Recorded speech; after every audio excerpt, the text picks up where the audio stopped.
আজকের বঙ্গভবন শুধু রাষ্ট্রপতির কার্যালয় নয়, এর ইতিহাস কয়েক শত বছরের। যেখানে এখন রাষ্ট্রপতির বাসভবন, একসময় সেখানে ছিল দুই সুফি সাধকের সমাধি ও একটি মাজার। এরপর সেই জায়গা হয়েছে বাগানবাড়ি, গভর্নমেন্ট হাউস, গভর্নর হাউস আর স্বাধীনতার পর নাম পেয়েছে বঙ্গভবন। কিন্তু কিভাবে একটি মাজার থেকে দেশের সর্বোচ্চ রাষ্ট্রীয় ভবন হয়ে উঠল এই স্থাপনা?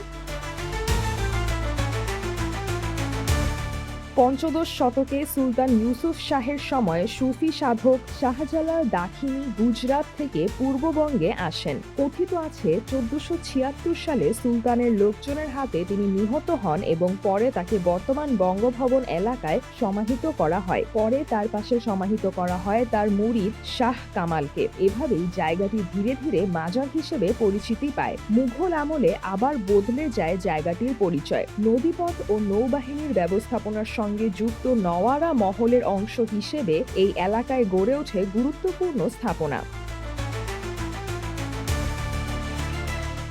ব্রিটিশ শাসনের শুরুতে জায়গাটির মালিকানা যায় আর্মেনীয় জমিদার মানুকের হাতে। পরে ঢাকার নবাব খাজা আব্দুল গনি জায়গাটি কিনে সেখানে নির্মাণ করেন বাংলো। নাম দেন দিলকুশা বাগান। বিস্তীর্ণ এই বাগানে ছিল লেক, ফোয়ারা, মাছের চৌবাচ্চা এবং নানা দেশি বিদেশি গাছপালা। কিন্তু 1905 সালের বঙ্গভঙ্গ পুরো চিত্র বদলে দেয়। বঙ্গভঙ্গের পর ঢাকাকে পূর্ববঙ্গ ও আসামের রাজধানী করা হলে নতুন প্রশাসনিক ভবনের প্রয়োজন দেখা দেয়। দিলকুশা বাগানের একাংশে নির্মাণ করা হয় গভর্নমেন্ট হাউস। 1906 সালে উদ্বোধন হলেও নির্মাণ কাজ শেষ হয় 1911 সালে। পরে বঙ্গভঙ্গ রদ হলেও ভবনটি গভর্নরদের ঢাকা সফরের সময় আবাসিক ও প্রশাসনিক কাজে ব্যবহৃত হতে থাকে। 1947 সালে পাকিস্তান প্রতিষ্ঠার পর এর নাম হয় গভর্নর হাউস।